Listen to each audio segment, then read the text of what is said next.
নমস্কার বন্ধুরা, শ্রেয়সীর রান্নাঘরে আপনাদের স্বাগত জানাই। আচ্ছা বলুন তো, আমার মতো আর কে কে আছেন যে দুধ পুলির থেকে মুগ পুলি খেতে বেশি ভালোবাসেন? তো চলুন বন্ধুরা, আজকে এই সুন্দর পিঠের রেসিপিটা আমরা ঝটপট দেখে নিই। আমি এখানে একটা নারকেল কুড়ে নিয়েছি, এর মধ্যে 1 বাটি খেজুর গুড় দিয়ে দিলাম, দিয়ে ভালো করে এটা নেড়ে চেড়ে নেব।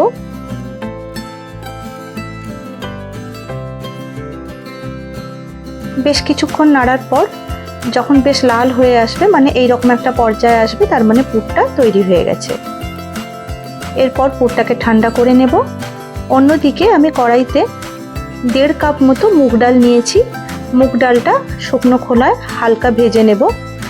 যখন আমরা মুগ ডাল বানাই তখন যেরকম ভাজি অতটা না, মোটামুটি হালকাভাবে ভেজেই আমি এটাকে ভালো করে ধুয়ে নেব। এরপর আমি পরিমাণ মতো জল দিয়ে ডালটা সেদ্ধ হতে দেব।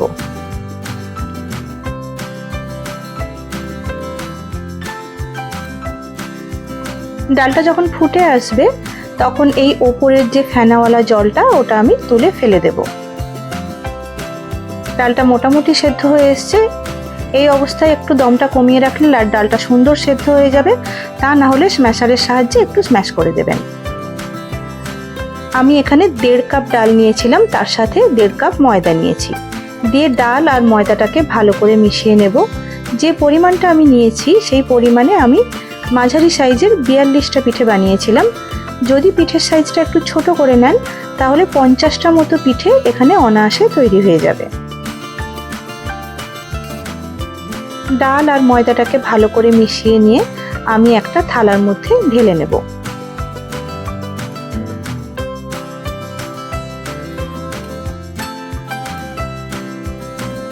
এটা খুব গরম বলে আমি এটাকে মোটামুটি 2 ভাগে ভাগ করে নিয়েছি। ভাগ করে আমি একটা ভাগের ডো বানিয়ে আপনাদের দেখাবো। ডোটা বানাতে গিয়ে যদি দেখেন যে একটু নরম লাগছে তাহলে সামান্য ময়দার গুঁড়ো ছড়িয়ে দেবেন, দিলে সুন্দর এইভাবে একটা ডো তৈরি হয়ে যাবে। আমি এখানে 2টো ডো বানিয়ে নিয়েছি, একটা ডো সরিয়ে নিলাম। এরপর একটা ভেজা কাপড় দিয়ে আমি ওটা ঢেকে রেখে দেব।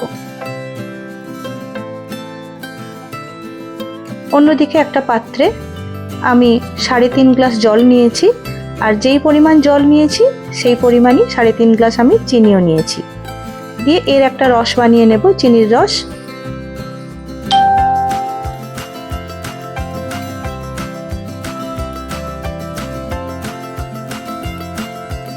এরপর যেমন লুচি বা পরোটার জন্য আমরা লেচি কাটি, সেই রকম একটা লেচি বানিয়ে নিয়ে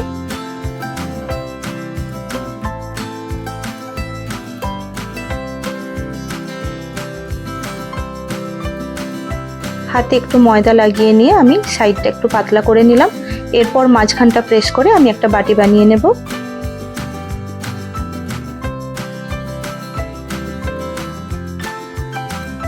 এরপর খানিকটা পুর আমি ওর মধ্যে নিয়ে নিলাম, দিয়ে এর মুখটা সাইড থেকে বন্ধ করে দেব।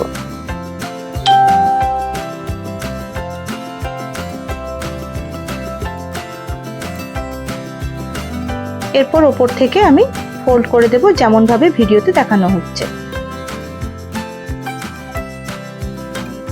দিয়ে হাতের তালুতে একটু মুখটা বন্ধ করে নেব, ঘুরিয়ে নেব।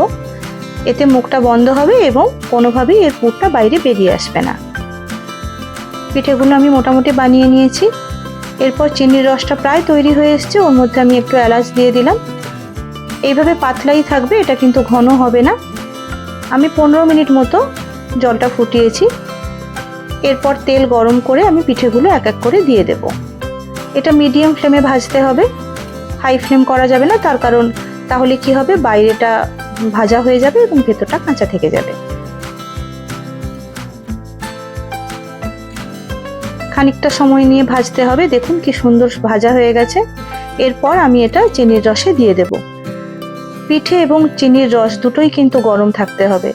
যদি পিঠেটা ঠান্ডা হয় তাহলে চিনির রসটা কিন্তু ওর মধ্যে ঢুকবে না, উল্টোটাও, চিনির রসটা ঠান্ডা হলেও কিন্তু পিঠের মধ্যে চিনির রসটা ঢুকবে না। দেখুন নরম তুলতুলে হয়েছে, দেখতেও লোভনীয় এবং খেতেও অপূর্ব হয়েছে।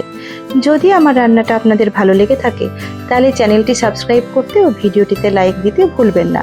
সবাই ভালো থাকবেন, ধন্যবাদ।